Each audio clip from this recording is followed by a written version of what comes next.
ईमान जे मञण जा जुज़ा 7 आहिनि। घणा? ईमान जा जुज़ा 7 आहिनि। 7 शयुनि खे मञण वारे खे मोमिन बानो सॾिबो। केड़ा? पहिरीं अल्लाह खे मञण, ॿियो अल्लाह जे मलाइकनि खे मञण, टियों आसमानी किताबनि खे मञण, चौथों अल्लाह जे नबीयनि रसूलनि खे मञण, पंजों तकदीर चङी या मठी अल्लाह जे तरफ़ां मञण, छहों मरी वरी जेरे थियण खे मञण, ऐं सतों क़यामत जे ॾिहाड़े खे मञण। ये 7 शयूं जेको मञे उहो मोमिन आहे, जेको न मञे उहो मोमिन। अल्लाह खे मञण, रब खे कीअं मञजे? अल्लाह अकेलो आहे, वहदहू ला शरीक आहे, न कंहिंखे ॼणी, न कंहिं मां ॼाओ, न को उन जो मट आहे, न उन जो सानी आहे, न उन जी सूरत आहे, न उन जो को उन जहिड़ो आहे, न उन जो को मिसाल आहे जो मिसाल जे त अल्लाह अहिड़ो आहे, उन जो को मिसाल न आहे, उहा बेमिसाल ज़ात आहे, अज़ली आहे, असुल खां वठी अबदी आहे, हमेशा ताईं। मिसाल, हे वण आहे, कॾहिं त फुटो हूंदो, कंहिं त पोखियो हूंदो, कॾहिं त पैदा थियो, वरी हिन जो अंजाम आहे, कॾहिं त ज़रूरु सुकंदो, कॾहिं त ज़रूरु किरंदो, कॾहिं कटबो, इन जूं काठियूं गुम थी वेंदियूं, सड़ी जली वेंदो, हिकिड़े ॾींहुं ख़तम थी वेंदो। काइनात में जाब शयूं आहिनि, इन जो मुंड बि आहे जिथो शुरू थियो, वरी इन जी इंतहा बि आहे, इब्तिदा बि आहे, इंतहा बि आहे, जिथो शुरू थियो ऐं जिथो ख़तम थियो। ही घर ठहियो आहे, ज़रूरु कंहिं ठाहियो आहे, कॾहिं ठहियो आहे, अदा हिनखे 10 साल थिया आहिनि, घर धणी खे ख़बर हूंदी 10 साल थिया आहिनि, 5 साल थिया आहिनि, 8 साल थिया आहिनि, कॾहिं ठहियो, वरी कॾहिं न कॾहिं इहो घर ख़तम बि थींदो। हर शइ जी इब्तिदा बि आहे, इंतहा बि आहे, शुरूआत बि आहे, पुॼाणी बि आहे। मुंहिंजा दोस्तो, इंसान ॼमे थो, इहो हुन जो शुरूआत आहे, मरे थो, इहा हिन जी पुॼाणी आहे। इन तरह सां ज़मीन, आसमान, सिज, चंड, तारा, फलक, अर्श, कुर्सियूं, जिन्न, देव, इंसान, मलाइक, जाब काइनात जी शइ आहे, इन जो मुंड बि आहे, इन जी पुॼाणी बि आहे। पर अल्लाह उहा ज़ात आहे जेको असुल हुयो ऐं हमेशा हूंदो। अल्लाह अहिड़ो असुल आहे जंहिंजो मुंड या जंहिंजी इब्तिदा चऊं त कॾहिं खां शुरू थियो, ईअं न आहे। काइनात पैदा थी, पर अल्लाह असुल खां वठी हुयो ऐं अज़ल ताईं रहंदो। इहो मञण आहे, अल्लाह खे मञण। ऐं अल्लाह ताला जल शानो जी ज़ात हर शइ जो ख़ल्क़िणहार आहे, पैदा करण वारो आहे, उपाइण वारो, निपाइण वारो, रिज़्क़ ॾियण वारो, खाराइण वारो, प्यारण वारो, जियारण वारो, मारण वारो, सिर्फ़ अल्लाह। इन्हनि शयुनि खे मञण, इहो अल्लाह खे मञण, इहो ईमान आहे। बुढो ॻाल्हि सम्झो था? वरी ईमान जो ॿियो जुज़ो आहे अल्लाह जे मलाइकनि खे मञण। मलाइक नूर जी पैदाइश आहिनि, छा जी? नूर मां पैदा थिया। ऐं मलाइक अल्लाह जी अहिड़ी मखलूक आहे जंहिंखे रब अम्र कुन सां पैदा कयो। इन्नमा अम्रुहु इज़ा अराद शैअन अन यक़ूल लहू कुन फयकून। अल्लाह जॾहिं कंहिं शइ खे ठाहिण जो इरादो कंदो आहे, चवंदो आहे कुन, माना थी पओ, उहा शइ थी पवंदी। हिन टेबल ठाहिण में घणो वक़्तु लॻो हूंदो। वाढे पहिरीं काठी हुई, वरी हुनखे कटियई, घड़ियई, ठाहियई, रंदा हयई, हिन जे कोका हयई, हिनखे ठाहिण में वक़्तु लॻो हूंदो न। हिकिड़ी टेबल खसी शइ आहे, इन जे ठहण में बि महिनत थी हूंदी। ठाहिण वारे ठाही हूंदी ऐं उन खे रंदा हया हूंदा पर अल्लाह जी ज़ात उहा आहे जेका कंहिं शइ जे ठाहिण जो इरादो कंदो आहे चवंदो आहे कुन थी पए सुभान अल्लाह बेशक न इंजीनियर जी ज़रूरत न राज़े जी ज़रूरत न मज़ूर जी ज़रूरत न गिल गारे जी ज़रूरत न तेशे चूनारी जी ज़रूरत चई आसमान खे ठहो त ठही पियो सिज खे चई ठहो त ठही पियो चंड खे चई त बणजी वञ त बणजी वियो अल्लाह ताला जल शानो मलाइकन खे चयो थी पओ त थी पिया मलाइकन न रहन न मादियूं इंसानन में जिन्नन में हिकिड़ा न रहन मादी जानवरन में जीतन में पखियुन में हिकिड़ो नर हिकिड़ो मादी जी हे वण आहे ते वणन में हिकिड़ा नर हूंदा आहिनि हिकिड़ा मादी हूंदा आहिनि खजी जो वण आहे उन में हिकिड़ो नर हूंदो आहे हिकिड़ो मादी हूंदो आहे जोड़ी हूंदी आहे हर शइ जी पर मलाइक जेकी आहिनि इहे अल्लाह जे नूर जी मखलूक उहे न नर आहिनि न मादियूं आहिनि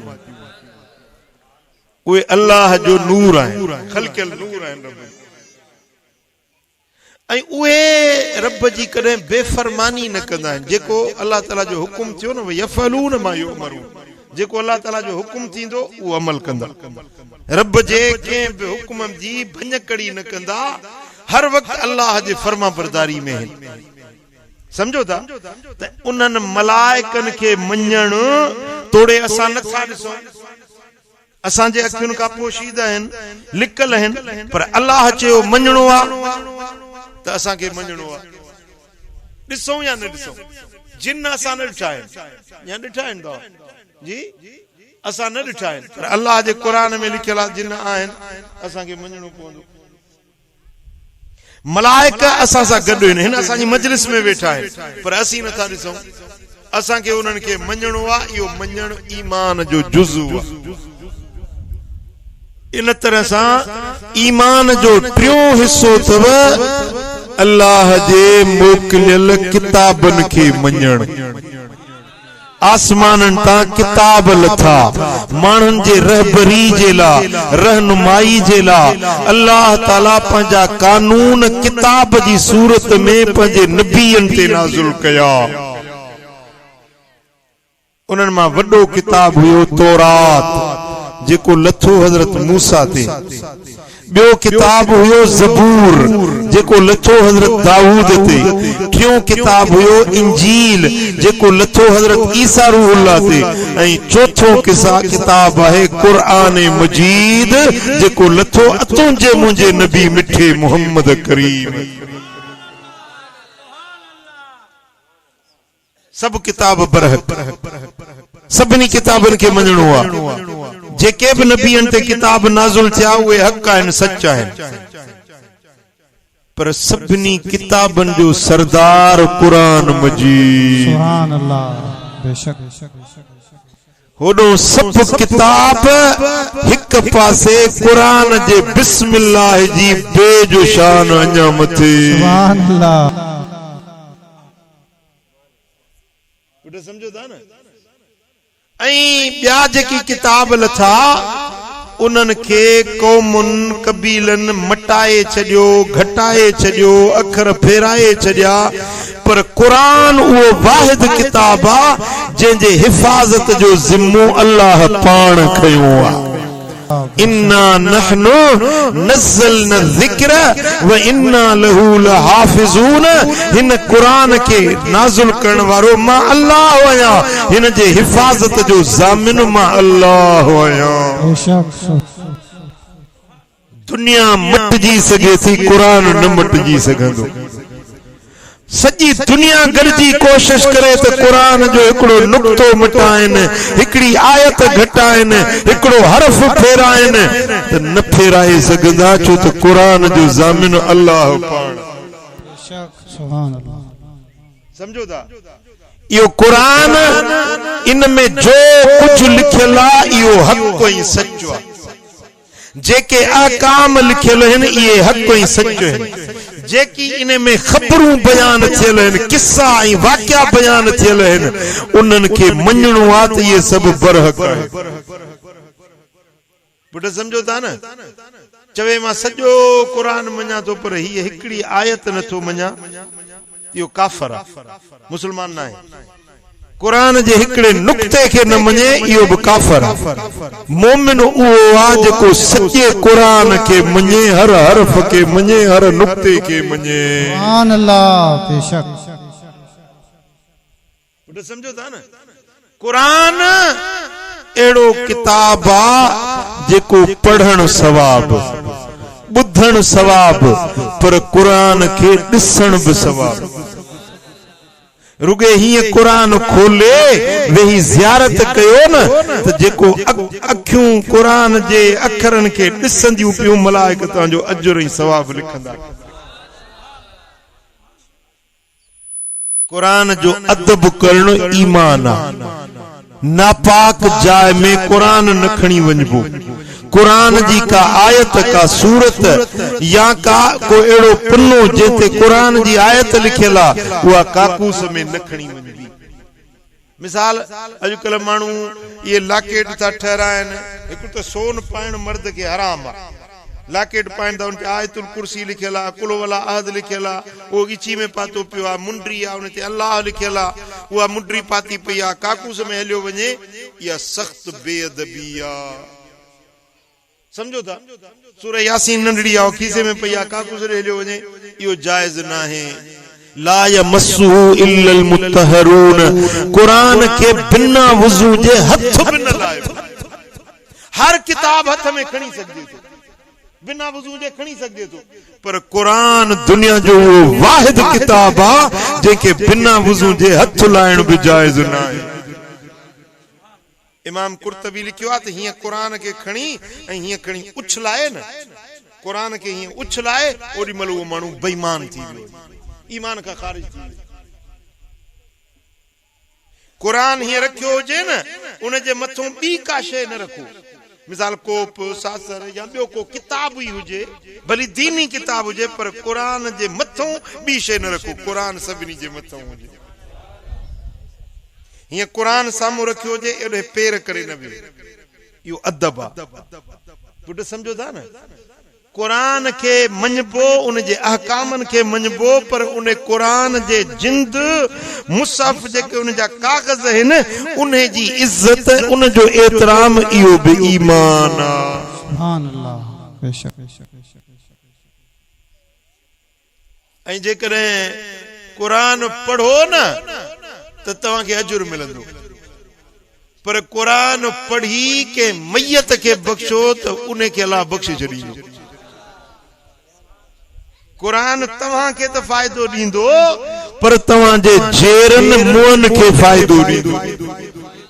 शादी जो मौको हुजे कुरान पढ़ो तो घोट ते जंज ते काज ते सभिनी ते रहमत वसे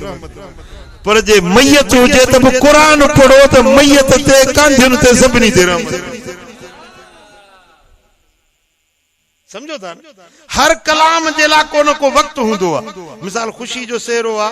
त मौत जे वक्त में न पढ़बो मौत जो मरसियो आ त शादी जे मौके ते न पढ़बो हर कलाम जे ला वक्त हुंदो आ पर कुरान एड़ो कलाम आ जे ला को वक्त मुकर्रर आहे जंज में पढ़ो तब पढ़ी सको था मैयत में पढ़ो तब पढ़ी सको था घर में पढ़ो तांजे घर ते नूर वसंदो कब्रिस्तान में पढ़ो तो तांजे कब्रन वारन जी रब बख्शिश करे छड़ी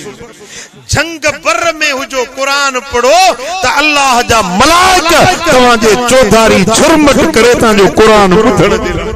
सुभान अल्लाह बेशक समझो था त कुरान के मञण कुरान जो अदब करण इहो चाहे ईमान गला इहो चाहे ईमान ऐं ईमान जो चौथों जुज़ो थव अल्लाह जे नबीयन के मञण के मञण जेतरा भी नबी आया हजरत ईसा का वठी हजरत आदम ताईं जेतरा भी नबी दुनिया में आया ऐं सभिनी का आखिर में मुझो दिलबर मोहम्मद करीम आयो ये सब नबी फैज़ वारा हर नबी सुहिणी सूरत वारो सोनी सीरत वारो, भले नस्ल वारो, आला इखलाकन वारो, सोनियन खूबिन वारो, हर नबी शान वारो, इज्जत वारो, अजमत वारो, पर असा जो नबी सभिनी नबियन जो सरताज हुआ। ॿिया जेतिरा भी नबी आया उहे जमायती, पर सभिनी नबियन जो इमाम आहे त तुंहिंजो मुंहिंजो नबी मोहम्मद मुस्तफा। बेशक सुभान अल्लाह, इमामुल अंबिया। ॿिया नबी को पंहिंजे कौम ॾे आयो, को ज़िले ते, को तालके ते, को सूबे ते, पर मुंहिंजो दिलबर मोहम्मद सॼी कायनात जे लाइ नबी बणिजी आहे। जिन्नन जो नबी, इंसानन जो नबी, मलाइकन जो नबी, पखियन जो नबी, मुंहिंजा दोस्तों मलाइकन जो नबी, पर अल्लाह जी ज़ात जो मोकिलियल नबी।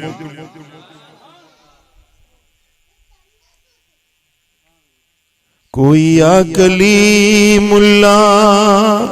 कोई आ खलीलुल्लाह,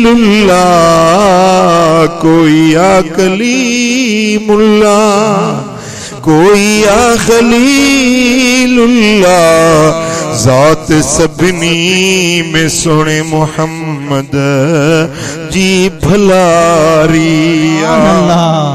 तड़पंदो सोई सजण लाए उम्र सारिया,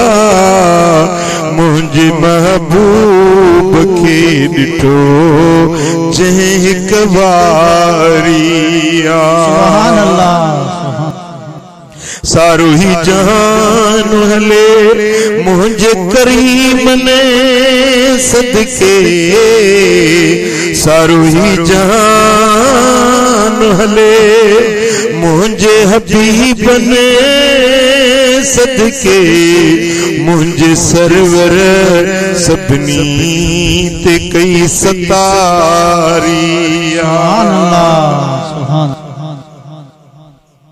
सुभान अल्लाह। सभिनी नबियन में वधीक शान वारो आहे त तुंहिंजो मुंहिंजो नबी मोहम्मद करी। छो त हुजूर खे रब अहिड़ा शान ॾिना, अहिड़ा मर्तबा ॾिना जेके कंहिं नबीअ खे न। जीअं मदीने वारो साईं अव्वलुल ख़ल्क़, सॼी कायनात खां पहिरीं रब पैदा कयो त मुंहिंजे मोहम्मद जे नूर खे। इहा अहिड़ी खूबी आहे जेका न कंहिं जिन खे, न इंसान खे, न मलाइक खे, न आसमाननि खे, न ज़मीन, कंहिंखे इहा खूबी न मिली जेका तुंहिंजे मुंहिंजे नबी मोहम्मद मुस्तफा।